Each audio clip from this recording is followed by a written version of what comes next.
Alors vous le savez, les professions libérales étaient les grandes gagnantes de la réforme dans la mesure où elles n'étaient plus taxables sur les recettes. Et donc dorénavant, elles étaient assujetties à la CFE sur la base des biens passibles d'une taxe foncière et à la CVAE finalement sur leur chiffre d'affaires individuel, leur valeur ajoutée individuelle, laquelle était en général ou bien souvent en dessous des seuils d'imposition.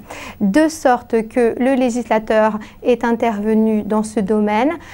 Désormais, ce ne sont plus les membres de groupements professionnels ou de sociétés transparentes qui regroupent des professions libérales qui sont individuellement imposés à la CET, mais ce sont désormais en fait les groupements. Alors, quel est l'impact de cette situation? Eh bien, l'impact se ressentira essentiellement en matière de CVAE parce que désormais, pour déterminer le taux d'imposition à la CVAE, le taux effectif d'imposition, eh bien, on ne retiendra plus le chiffre d'affaires individuel de chacun des associés membres des groupements ou des sociétés d'exercice libéral, mais bien en fait l'entité, ce qui va bien entendu augmenter le taux moyen d'imposition à la CVAE.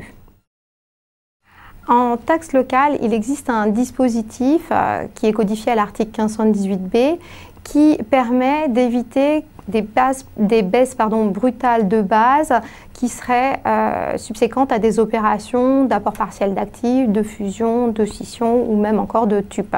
Eh bien, le législateur a élargi le champ d'application de ce dispositif ou modifié le champ d'application de ce dispositif.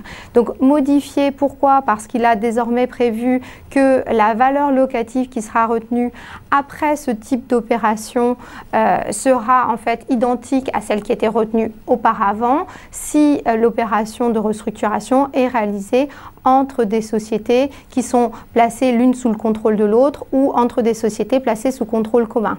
Par ailleurs, élargissement également du champ du dispositif qui désormais va viser spécifiquement des cessions isolées d'immeubles, donc en fait non plus des cessions d'établissements mais des cessions isolées d'immeubles, dès lors que ces cessions sont également réalisées entre des sociétés placées sous contrôle commun.